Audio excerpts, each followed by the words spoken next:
Thanksgiving is on Thursday, and if you the type of bitch who will eat on them leftovers until Monday, then you damn sure need some of this detox tea, this NutriBurst, and some of these vitamins. Drop down in the description box and click the link so you can purchase these and other fine products. Eating them damn leftovers all them damn days. Bye. Nessa girl, happy Thanksgiving, honey. Now, I normally don't do this, work on a holiday. I don't know what got into me. Well, I know what got into me. Miss Mary said the food ain't gonna be ready till 4 o'clock and I'm up and bored and hungry, but I'm excited. Y'all, I just got through watching what is single-handedly one of the best pieces of reality television known to man. MTV people, whoever the hell y'all got hired down there, oh, I know who it is. James Knox. Baby, James did that with this damn Real World. He need to get a raise, a promotion, a bonus, a corner office, and all that. Let me tell y'all something. The Real World LA reunion got it going on, baby. We got so much to talk about. Want to talk about it? Here you go.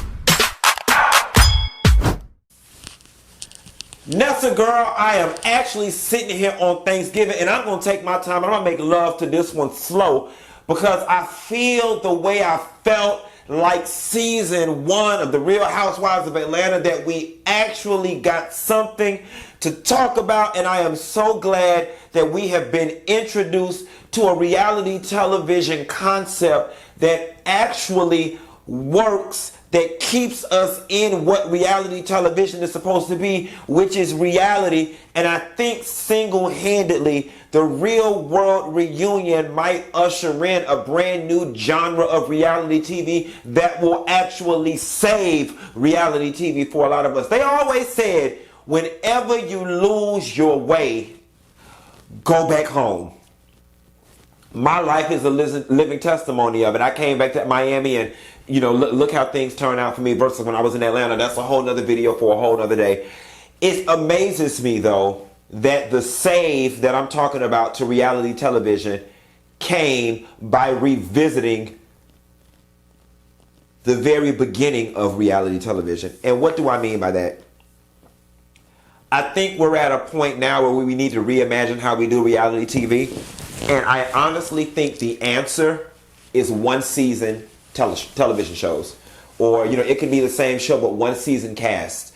I think that reality TV at this point, the landscape has just gotten overrun and oversaturated with people who are obsessed with the idea of being reality stars. You know what I'm saying? Like, what I like about the Real World reunion, homecoming, whatever it is that it is a reality TV situation where everybody who is a part of it knows that they taking their ass back home to do whatever it is they were doing before they got there.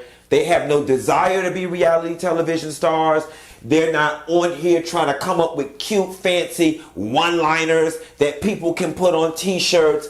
They're not coming in trying to be fabulous with red bottoms on and hair and makeup and all this crazy things. It is real people with cameras rolling, capturing real life, and we need to get back to that. And I think the only way to do that is to remove the incentive for people to be inauthentic, and that's to just eliminate the whole, you're going to be on this show for 6 and 7 and 12 seasons, and look what it did for Nene Leakes, it can do for you. No, man.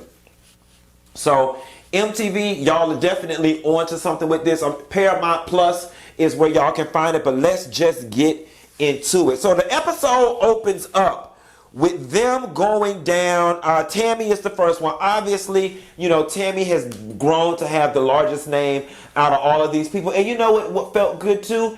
It felt good, and I can assure you Tammy would probably say this too if I got her on the line.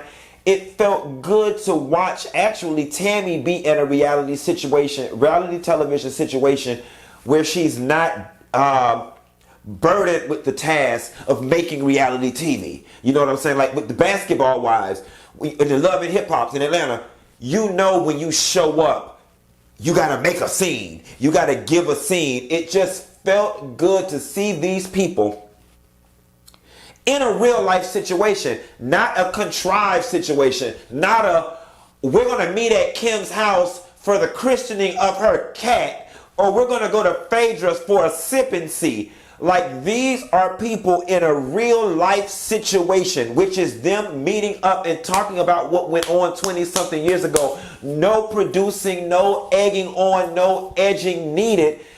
The cameras are just rolling, and that's what we got to get back to. And that is why this show felt so good watching. So anywho, the episode opens up with Tammy. Is it me? And maybe I was too young to understand what beautiful real estate was and the value of real estate. But in 1993, I would have been 10 because I was born in 83.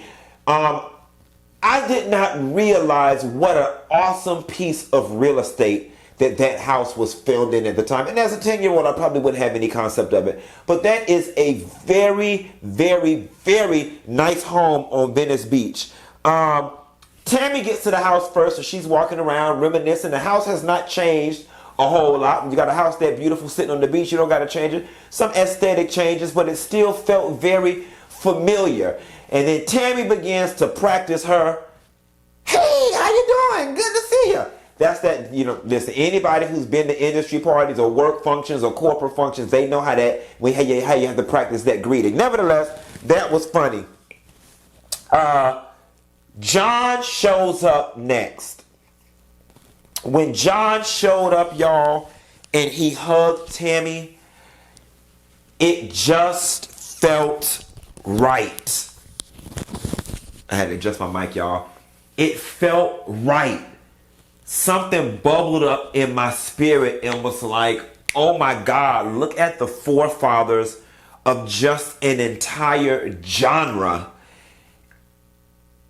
And it felt good to be paying homage to them while they were paying homage to one another.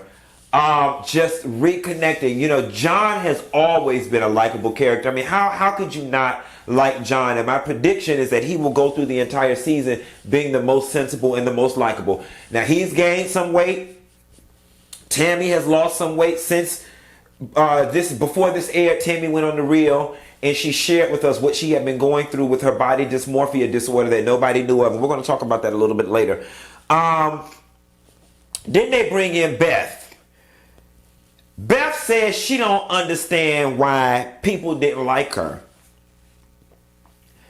Beth, people didn't like you because you a bitch with your super LA ass. You are a plastic bitch then, and you are a plastic bitch now. For all of those people who always ask me about LA, and I always say I don't like LA, I don't like LA because of people like Beth. And in LA, there is a whole lot of them.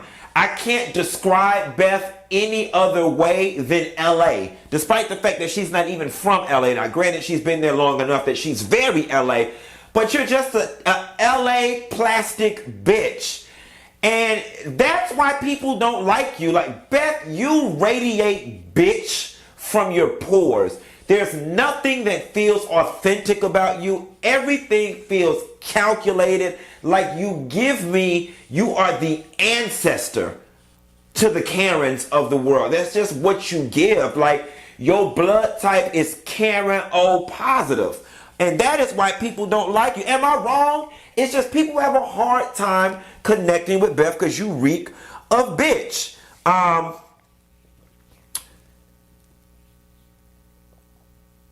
Oh, excuse me, I got to sneeze. Excuse me.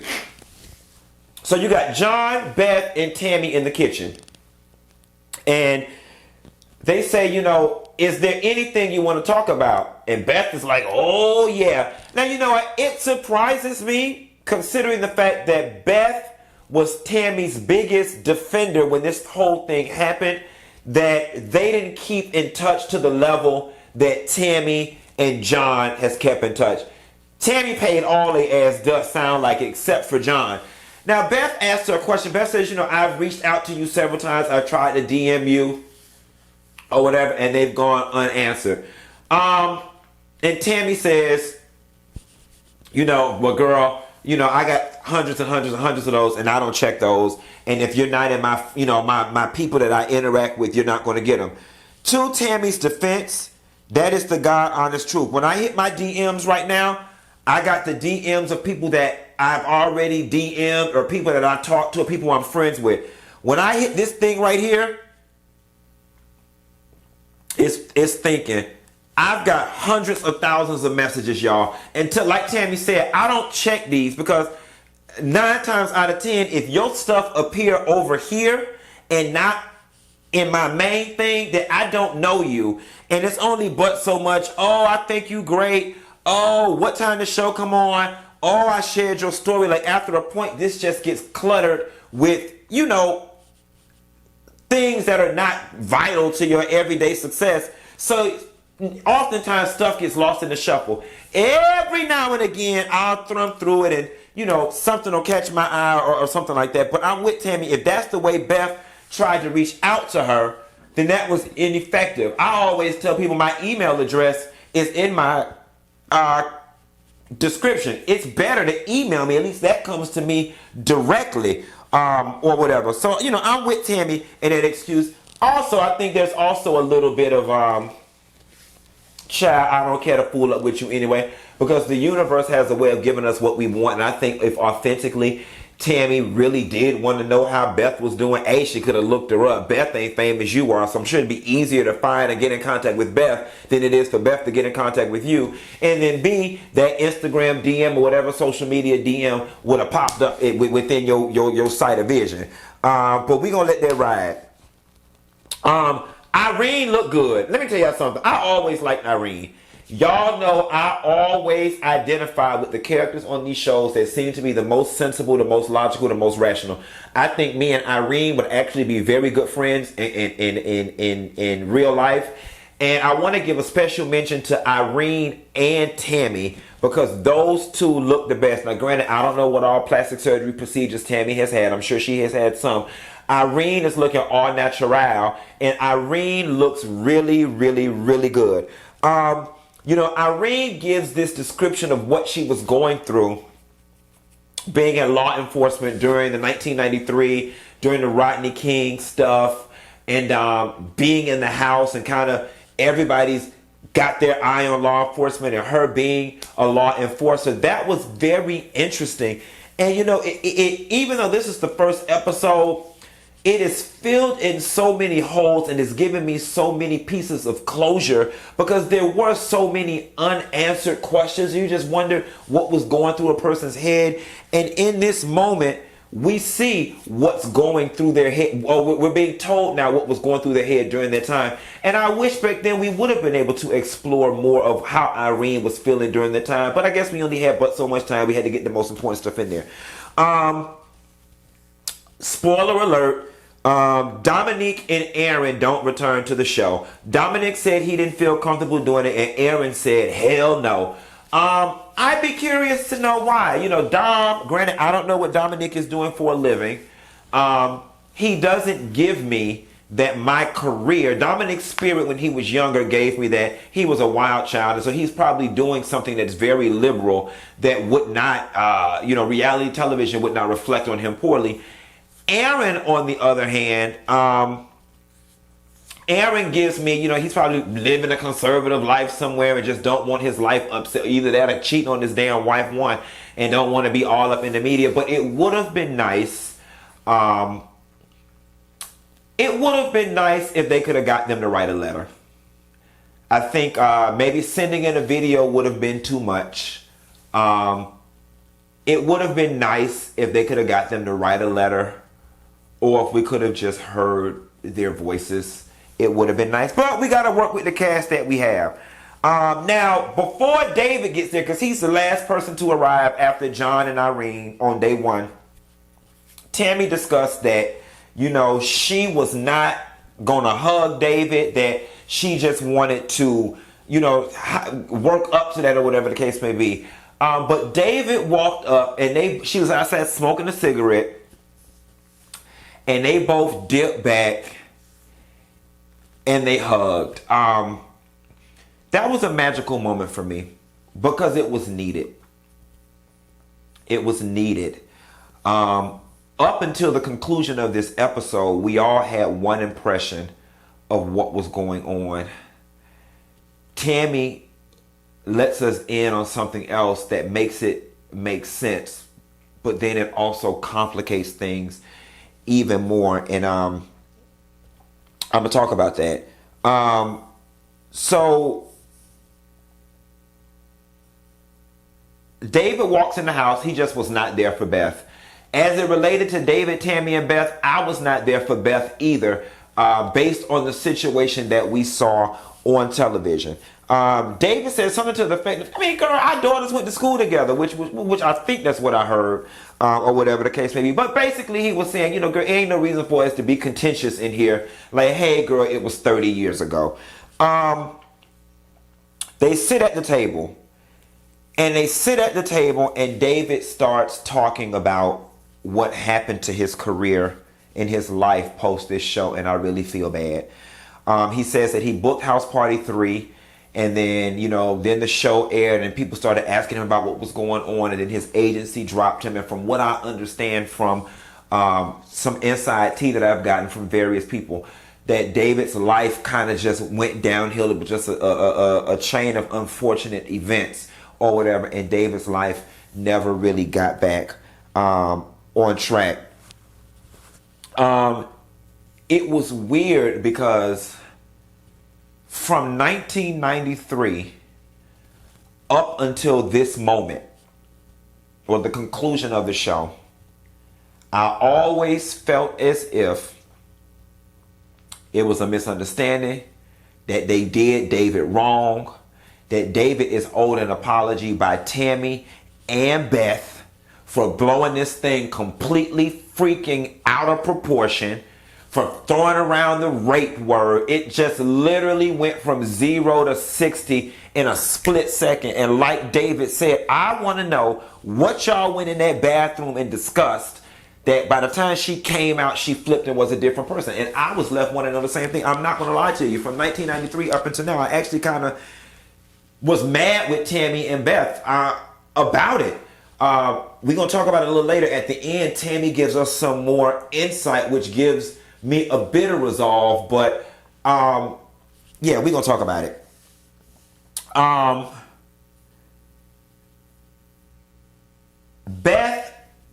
The other Beth picks up Glenn. It was only right that Glenn and Beth came a day later to give the originals a day or two to talk and do their original thing. And then too, it mimicked what happened in real life, that they came second. They were afterwards. It was cute because Irene never got to meet Beth. She spent very little time with Glenn. David never got to meet either of them or whatever. And they all get to now canoodle. So she picks him up. And it's just so funny because she should have picked his ass up in the elderly van, the Medicaid van that come take your grandpa and your granddaddy and your grandma to the doctor when you can't do it, because them two aged the worst, especially damn Glenn. Glenn, you was fine, you still cute or whatever, you could stand to lose some weight, but you aged very bad. Beth A comes in with a shirt that says, I'm gay but my husband isn't, or something like that. She good for a t-shirt. And Beth identifies as a lesbian but has a husband and has children. Whoo, child, it's a lot for me to wrap my brain around. I'm still trying to figure out the trans community. We're going to talk about Beth a little later. Glenn and Beth S sit down at the table and they start a little banter. And Beth says, you don't follow me on Facebook. And Glenn says, well, you don't follow me on Facebook. And it actually goes both ways. And she says she just doesn't understand why Glenn never liked her. I already did a whole diatribe in the beginning. Beth, you're a bitch. I'm pretty sure many people don't like you. And I'm pretty sure that the people that do like you, they're just like you. So people probably don't even like y'all whole clique. You just give me that. Then we get a TV message. It says incoming. They all go to the living room. And here's where things get real. there's some verbiage on the screen that says, sometimes boundaries are crossed when people are roommates and so on, so on, so on, so on. We need to talk about them. And then they play the infamous footage of David dragging Tammy down the hallway with the blanket, so on and so forth. And I was hoping for so much in this moment, right? Because I'm going to be honest with you. Up until this moment, I'm Team David. Up until this moment, I'm Team David. I'm like, David need to walk up in this house. He need to whoop every ass was in there, collect names, and get apologies from everybody and be made whole. David has got to be made whole because y'all did David wrong and it affected his life. And so they play the infamous clip. And they play it the first time, and it's uncomfortable for everyone. It is uncomfortable for everybody. And first off, bitch, we got to talk about the way Tammy was eating them damn seaweed chips. You can tell when Tammy about to be Tammy because she get to eating slow and eating them chips. Tammy was just eating them chips. And David is sitting there. It was just awkward for everybody. And then David brings up,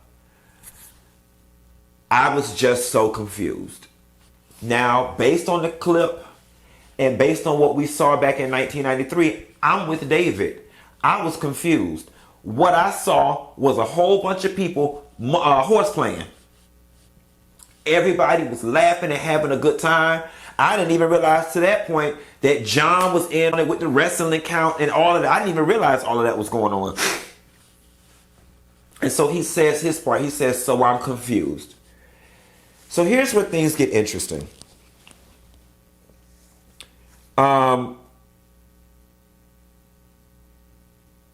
Tammy then explains her perspective, right? And at first, even going into this, I was like, watch and see Tammy reverse engineer some answer 20-something years later to make that bullshit her and Beth pulled to make it right. I really thought that's what Tammy was going to do. In Tammy's explanation, she describes that I was young, I was closed off back then. Y'all did not know this, but I was throwing up. I had body image issues. I had so on and so forth. And she said, sometimes you laugh out of nervous energy, nervous laughter, like you don't know what else to do, so you laugh. And, she gets really real about what it is she was going through. And then they show unseen footage about Tammy talking about wiring her mouth and the body issues that she was having. And, it's so funny because I wonder if something like that was taboo in 93, and that's why they didn't talk about it. But then they followed Tammy to the abortion clinic. So it couldn't have been that damn taboo. But I think it would have given more context to what was going on back then, if some of this unseen footage would have been shown. And it's sad that Tammy has been struggling with this issue for this long. I mean, I remember that time she had gotten real skinny on the Basketball Wives reunion, and Evelyn had said something real slick about it, but you look bad, or you look sick, or whatever the case may be, and I felt that Tammy was having health issues. I thought she was sick too. I didn't think that the weight loss was voluntary. It would have changed all of our perspectives had we known back in 1993 that body dysmorphia was something that Tammy struggled with. And it's funny too, quick sidebar. I don't know much about the disease, don't claim to. I'm just thinking back to Tammy's first couple of seasons on Basketball Wives. She was real thick. Like when she came on with the fanny pack and the raggedy weave with the scrunch, that with all the spritz in it that was crunched up, and Evelyn then was looking at her crazy. Tammy was real thick. So I don't know. I guess the question that I'm attempting to ask here is, does it come in waves? You know what I'm saying? Like why is it that for so long, for such a long stretch of time, you were thick, and then you were, a normal looking weight, and then bam, now you're this super skinny Tammy. Like, I'd be curious to know. That's another topic for a whole nother video. So here's where things get tricky.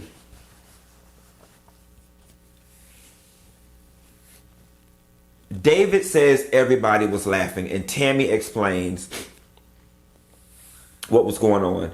And then David says, Tammy, if I knew all of that was going on, I would have never done that. I agree with David. Up until this point, I'm with David. Up until this point, I'm like, okay, things are level. We're fostering some understanding. Then David decides to double down on the fact that independent of what was going on with you, everybody was laughing. And then Tammy goes, you know, I'm willing to give you a pass because you didn't know. Then David says, you know, that's all fine and well, but you can keep your pass. I don't want it. Now here's where things kind of go left. Honestly, if I'm being honest, I think that I'm willing to give you a pass is where the energy went left. I think it was the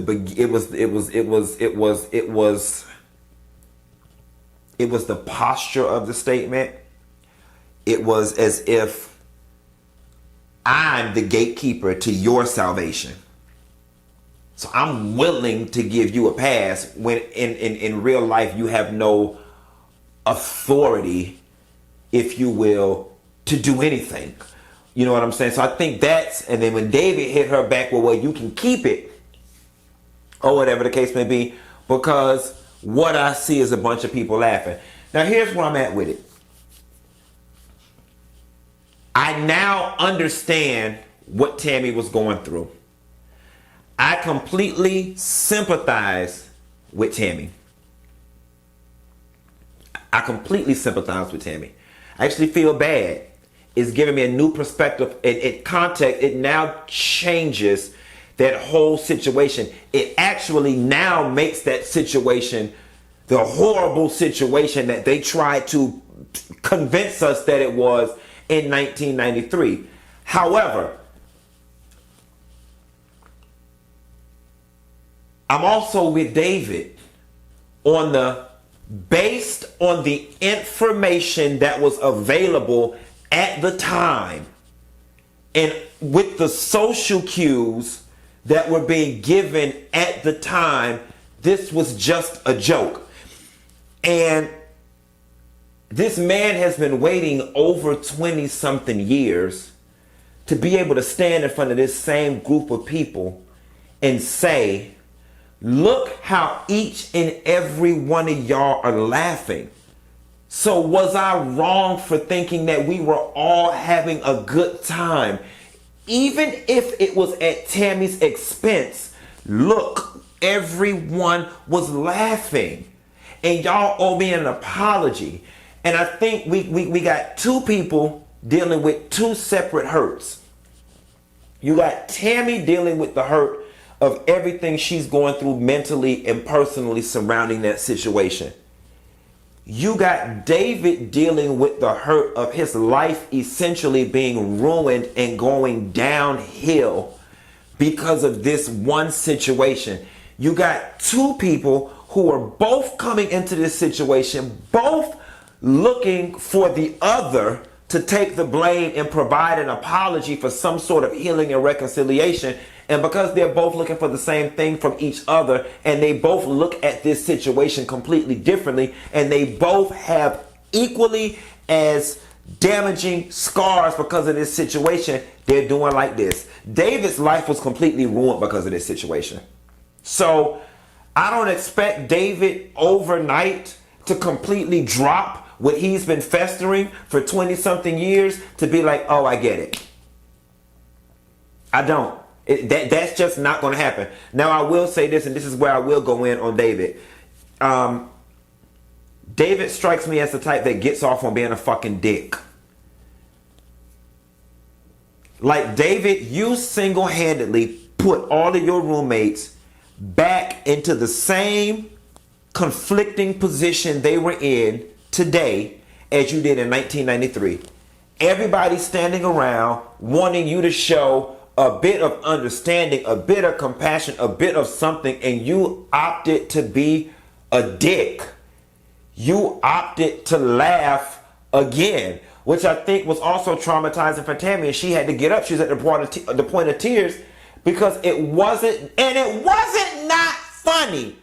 It wasn't funny then, David. And then for you to sit there in front of these same group of people and to laugh again, it was just like, damn, you just set the tone to not be liked again over a situation that you were the catalyst for creating. Now, if I have to choose a right and a wrong in this situation, the overall situation in 1993, I am going to say, based on the information that was available at the time, and based on the way it played out, and based on everyone laughing, from 1993 up until now, I've been Team David. And I've been wanting this conversation just as much as everybody else has. I have more understanding now for what Tammy was going through, but I do not think David should be nailed to the cross for something that he did not know. Now, could he have chosen differently and stopped? Sure, he could have. He could have stopped when she said stop. But they were horseplaying. That's just like when you tickle your nieces and nephews to the point where they're about to throw up. They're yelling stop, stop, stop, but we're having fun, so we keep going. That's how that situation registered to me as the viewer in 93 and how it registered to David. Now, I hate that in this particular sitting, and maybe in the next sitting we'll get down to it, I need an understanding of how rape came into it. I need an understanding of how rape came into it. And you know what? All these years, I thought Tammy had panties on. I didn't know she was butt ass naked. All these years, I thought she had, I actually kind of thought she had on panties and a bra, or panties. I definitely thought she had panties on. I didn't know she was butt ass naked. Quick sidebar. I still think body dysmorphia issues withstanding, Tammy probably would have got upset, carried her ass to sleep, and that would have been the end of it. I still need to understand how Beth stuck her hand in that pot and stirred it up until it overflowed, and then it became rape, and that's the same thing as a rapist. Like, that was very strong then, and it's strong now, and I don't give a damn. I accept Tammy's explanation, but David is definitely owed an apology for y'all allowing this rape shit to have gone on as long as it has, and for you to take it and feel like you were so, unsafe. There was not a single goddamn moment that Tammy was in that damn bed sharing that room with David that she was worried that David was going to climb on top of her and rape her. There wasn't. And if it was, she'd have brought it up in this moment. Now, maybe you were too young and you were too closed off that you did not have the words to articulate what you were feeling because of your body dysmorphia. But y'all were dead ass fucking wrong in 1993 to play that whole I don't feel safe in that rape card. Tammy and Beth, y'all got some explaining to do when it comes to that. And I hope we get an explanation and he gets some type of something about that rape stuff. That shit was serious and it costed that man a lot. Y'all, Real World Homecoming Reunion, whichever one they calling the child, on Paramount Plus, baby. Y'all got to get that thing. Happy Thanksgiving. Matter of fact, watch my video and watch that on Thanksgiving if you got some old people around your house. And y'all have a good time and I'll call y'all later. Bye.